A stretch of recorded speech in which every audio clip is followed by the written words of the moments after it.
It's not only news, it's science breakthroughs. Tomorrow's technologies.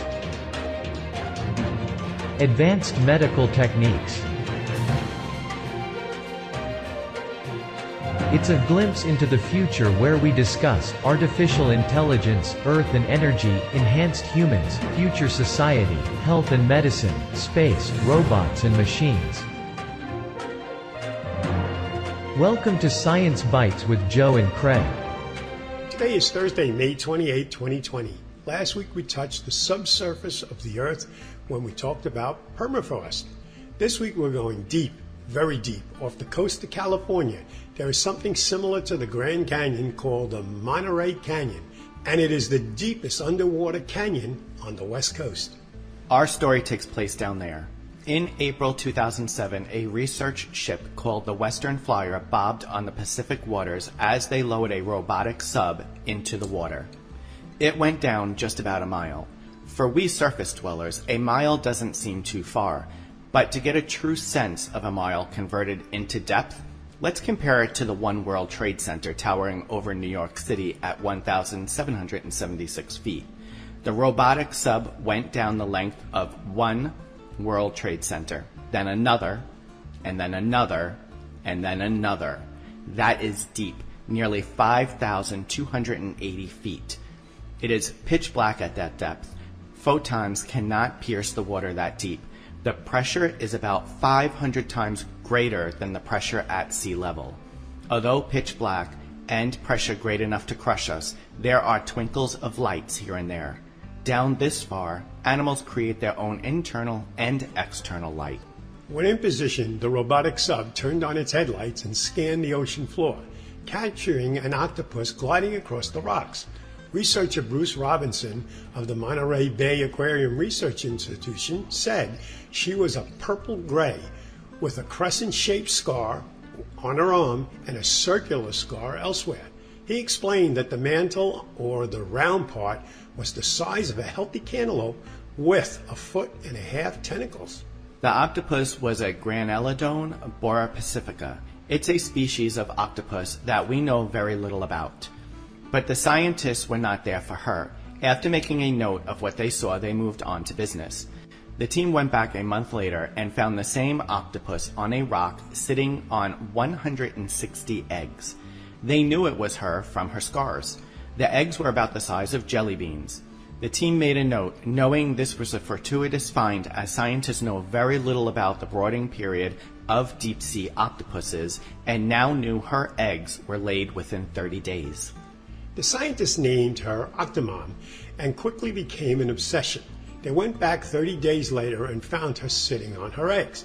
A month after that, she was still perched on her eggs, protecting them from the hungry crabs and shrimp.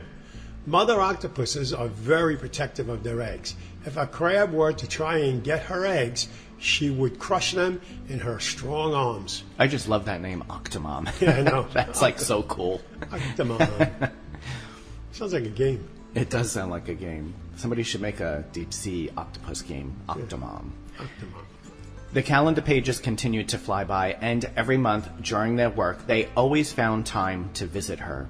Each time Octomom sat on her eggs or cleaning them and protecting them. While the world changed on the surface, this diligent mom went about her business in the dark, cold waters. As the months passed, Octomom slowly changed.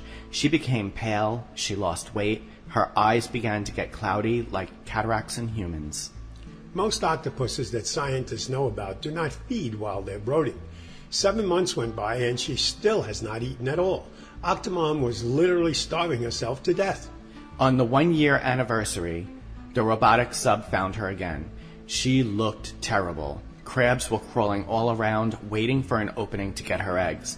One time the scientists used the robotic arm to crack a crab open and tried to give it to her, but she did not take the food. They tried this for several other visits as the months wore on. But she never ate. One time during year 2, she was encircled by crabs as they were massing all out to attack. The scientists hated to leave her there with what they seemed to be a sad outcome. They could not stay, though, to protect her. It seems so sad, doesn't it? I know. Alone in the dark with all these crabs around you. And starving to death. It's crazy. That's... It seemed a very long time for the scientists until their next visit. None of them could seem to shake the image of her surrounded by the hungry crabs. After completing their work, they sent the sub to her location holding their breath. The sub's headlight illuminated Octomom's rocky outcrop, and there she sat like she always did, except now all around her was a graveyard of crab parts. Even after 2 years of slowly starving, she was more than capable of protecting her young. She continued to look worse and worse as year 2 wore on. She became a complete mystery throughout year 3. How long would it take for those eggs to hatch? Well, year 4, she remained the Titan mom on her perch. It seemed so unreal as we speak about this, but we must keep in mind that she is the only octopus of this species that anyone has ever been able to watch. So scientists don't know if this is extremely long brooding is typical or not. How could an animal possibly survive so long without eating? We arrive at the end of our little story at 4.5 years after they discovered her. 4.5 years, Joe. Could you imagine? Yeah, it's a long time. Oh, God. The robotic sub maneuvered to her rocky outcrop, and for the first time, she was not there. They did see the egg cases all over the spot where she was guarding them. The scientists had the robotic sub search for her and her young. Not sure if maybe the crabs finally won. Then in the light, they saw a baby octopus, and then another and another. They did not find Octomom or her remains. If she follows the way of other octopus species, she passed shortly after the eggs hatched and her babies left. But this is one dedicated mom. At 53 months, it is by far the longest egg brooding period ever reported for any animal species. The researchers published their discovery in the open access journal PLOS ONE. We're going to take a short break, and we will return, and we will be discussing the artificial eye.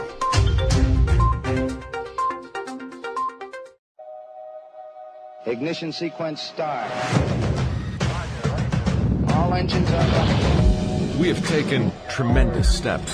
We choose to go to the moon before this decade is out. We are the pioneers, the star sailors, the thinkers, the visionaries, the doers. And because we stand on the shoulders of giants to go farther than humanity has ever been, we will add our names to the rolls of the greatest adventurers in history. Every day, every mission, we advance this calling. We are NASA. And after 60 years, we're just getting started.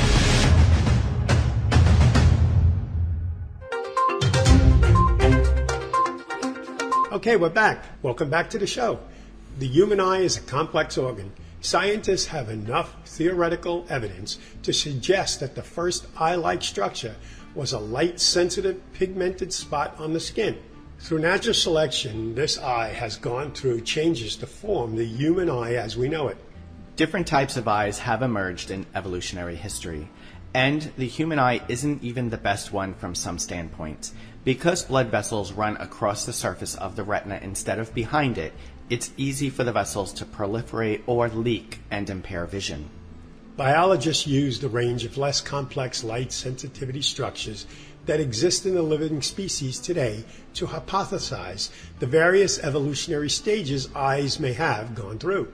Here's how some scientists think eyes may have evolved. The simple light-sensitive spot on the skin of some ancestral creature gave it some tiny survival advantage, perhaps allowing it to evade a predator.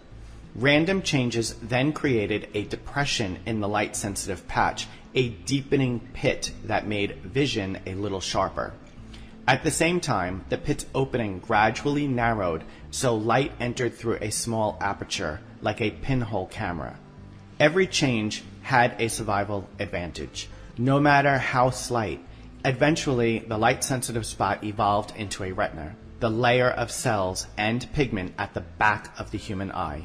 Over time, the lens formed at the front of the eye. It could have arisen as a double-layered transparent tissue containing increasing amounts of liquid that gave it the rounded curvature of the human eye. In fact, eyes corresponding to every stage in the sequence have been found in existing living species. The existence of the range of less complex light sensitivity structures supports scientists' hypothesis about how complex eyes like ours could evolve. The first animals with anything resembling an eye lived about 550 million years ago, and according to one scientist's calculations, only 364,000 years would have been needed for a camera-like eye to evolve from a light-sensitive patch. Even with all this technology we have today, we cannot rebuild someone with bionic body parts. There is no $6 million man for us yet. Oh, come on, man. I love the $6 million man. I have that little $6 million man action figure. Yeah.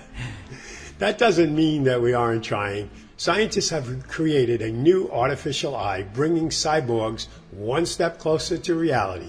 This device, which mimics the human eye structure, is about as sensitive to light and has a faster reaction time than a real eyeball.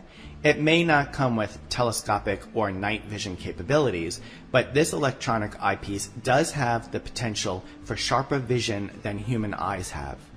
The human eye owes its wide field of view and high-resolution eyesight to the dome-shaped retina, an area at the back of the eyeball covered in light-detecting cells. Scientists used a curvature aluminum oxide membrane studded with nano-sized sensors made of a light-sensitive material to mimic that architecture in their synthetic eyeball. You know what? What? Those signals now, I see pizza. Yeah, I could see pizza in my eyes. I see pizza. Or is it just on the other side of that glass where the engineers are and I see that pizza box? Yeah, I see that pizza box. I saw that other one eating that piece of cake that reminds me of that cake that we just had the other day, Sherry made. Oh, that was a good cake. I know. Mm-hmm. Well, anyway, wires attached to the artificial retina send readouts to those sensors to external circuitry for processing, just like nerve fibers relay signals from a real eyeball to the brain. The artificial eye registers changes in lighting faster than human eyes can. The device can also see dim light about as well as the human eye. Although its 100-degree field of view isn't as broad as the 150 degrees in a human eye, it's better than the 70 degrees visible to ordinary flat imaging sensors. In theory, this synthetic eye could perceive a much higher resolution than the human eye because the artificial retina contains about 460 million light sensors per square centimeter. A real retina has about 10 million light detecting cells per square centimeter. There is a lot of potential in this creation, but it has one major drawback. There are too many wires to make the use of this eye practical. Engineers will need a much more efficient way to manufacture vast arrays of tiny wires on the back of the artificial eyeball to give it superhuman sight. You know, one day, not too far distance, robots may very well have the eyes like those of Terminator. I don't think it's going to be that long, Joe. Yeah. I mean, the way technology is moving, this artificial eye, who knows, maybe in a couple of decades, we'll be able to replace somebody's eyes where, you know, they were damaged. Yeah. Instead of a glass eye, they'll have a real one. Yep, it's coming. Well, we're going to take a break, and when we return, we'll have a quick bite for you about NASA. Every day, men and women from communities across this nation serve as reserve citizen airmen. I am proud to defend our nation. Proud to be part of a team that helps make a difference. I am proud to be part of something larger than me and to serve my country. We celebrate those who have served and those who are proudly serving in the Air Force Reserve. Our mission is to fly, fight, and win in air, space, and cyberspace. I am proud to be a member. I am proud to protect our... Proud to serve in the U.S. Air Force Reserve. Welcome back for a quick bite. NASA is looking for participants to spend 8 months together inside a spacecraft simulator at the Russian Institute of Biomedical Problems in Moscow. The goal is to study the effects of spending time in isolation and confinement while on lengthy space missions to the Moon, Mars, and beyond. Participants will experience environmental aspects similar to what astronauts will expect to experience on future missions to Mars. They will also have to complete simulated space missions during their stay. According to the website, NASA is looking for healthy people between the ages of 30 and 55 who have professional experience with science, technology, engineering, or math. Participants also have to be proficient in Russian and English, and of course be willing to be locked up for 8 months. It sounds kind of exciting, but I don't know about the locked up part. Yeah. But the exciting part here, folks, participants will receive compensation for their time spent inside the simulator, but it's not clear how much they will get paid. You can find information on this on nasa.gov. Okay, that brings us to the close of another episode. So thanks for listening. We will be back again next week with a new episode. You can find all our episodes on My Science Bytes with Joe and Craig for free on Apple Podcasts, Google Play, Alexa, and other platforms. Or visit our website, mysciencebytes.com. Joe and I are grateful to you, our listeners. Let us know how we're doing by leaving a review and giving our show a 5-star rating on Apple Podcasts. It really helps move up our rating so more people can find us. You can also search My Science Bytes with Joe and Craig in Facebook and leave a review there. Thanks again for listening, and we'll see you next week.